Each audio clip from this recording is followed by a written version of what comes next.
Good news. We have intake manifold gaskets. We also have the vacuum line for the brake booster. So that means we can install the intake manifold. Let's get to work.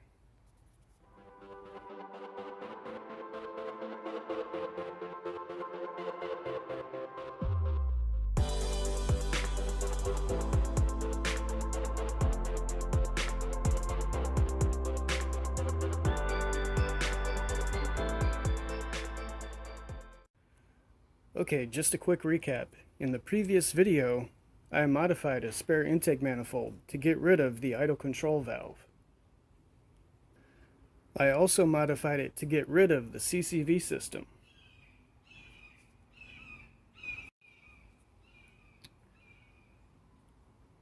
And I'm being video bombed by a bunch of birds. Plus I got rid of this vacuum canister for the exhaust flap in the muffler. If you'd like to see all this stuff in more detail, there will be a link to that video up in the corner. Alright, we got the mating surface on the cylinder head nice and clean. We just used some brake cleaner and a rag, nothing special. Now it's time to install that manifold. And now it's time-lapse time.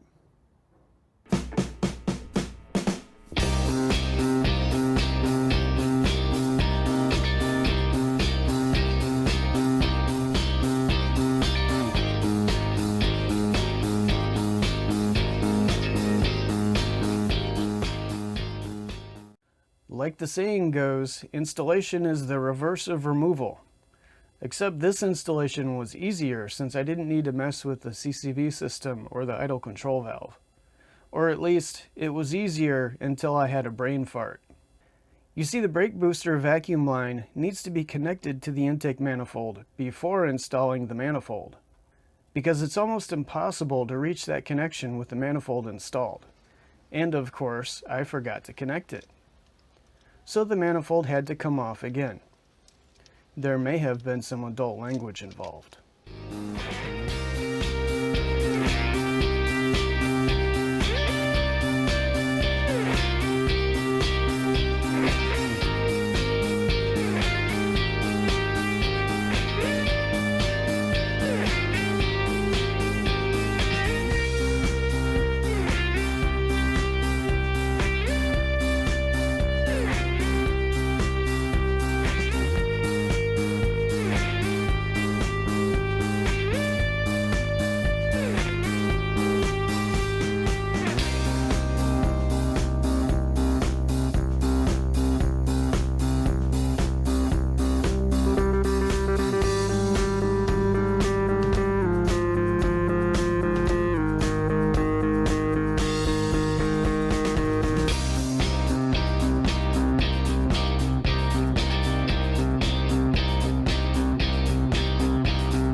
Anyway, I eventually got everything reinstalled.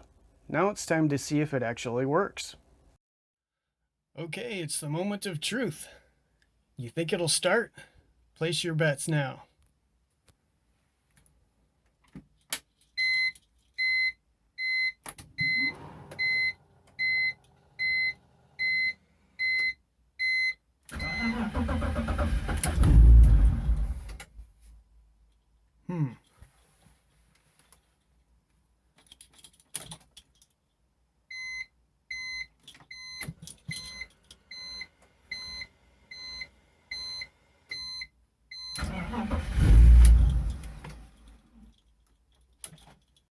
Okay, so I'm an idiot.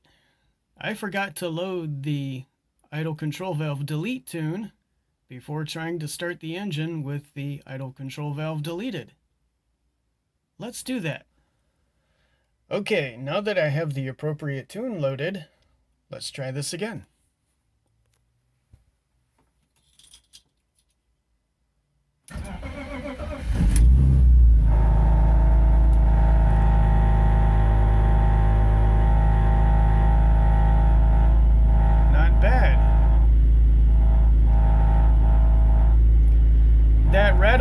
noise is those wonderful eBay headers.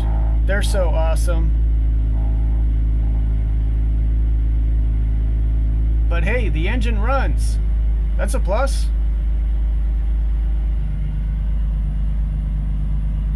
Looks like I'm almost out of gas too.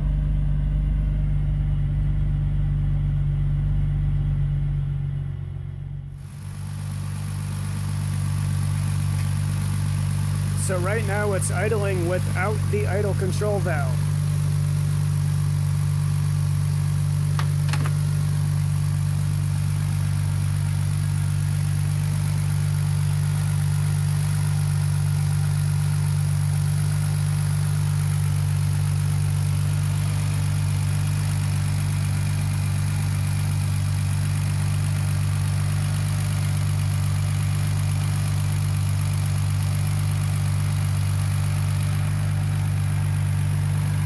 Next order of business is to install the catch can.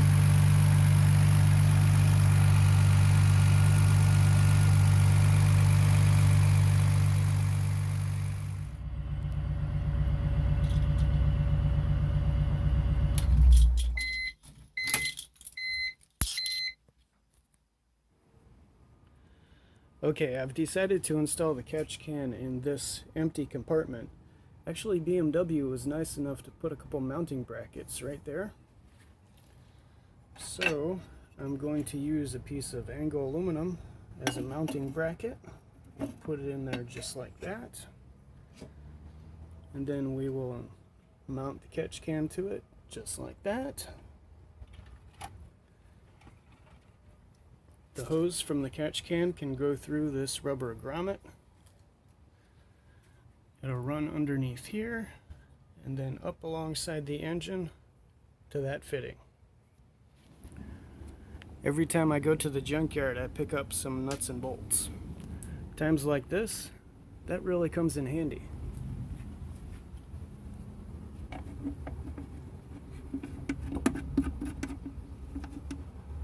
Yep, that'll work.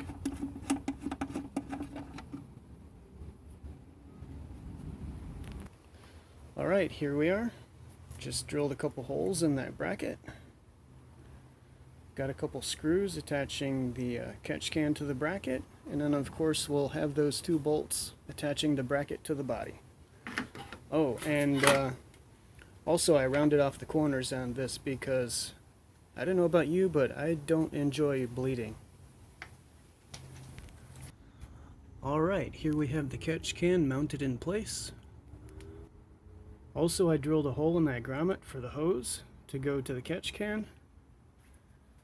And last but not least, I sliced the end of this so I can take it off, and I can use this as a hose fitting for the catch can. Also, this just happens to fit 3/4 inch or 19 millimeter hose.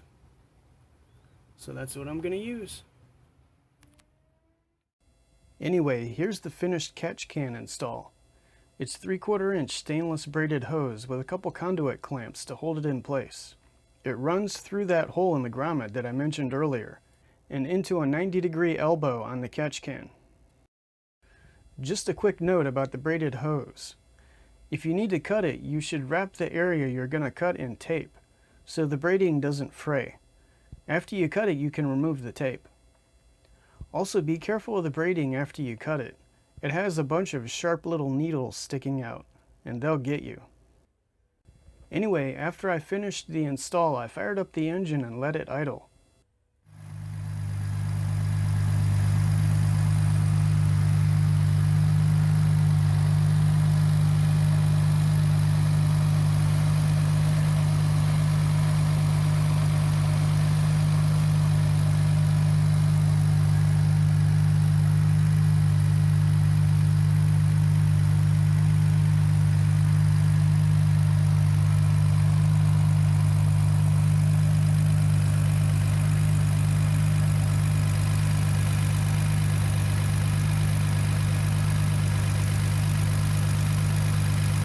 I had a tough time trying to find 3/4 inch heater hose locally.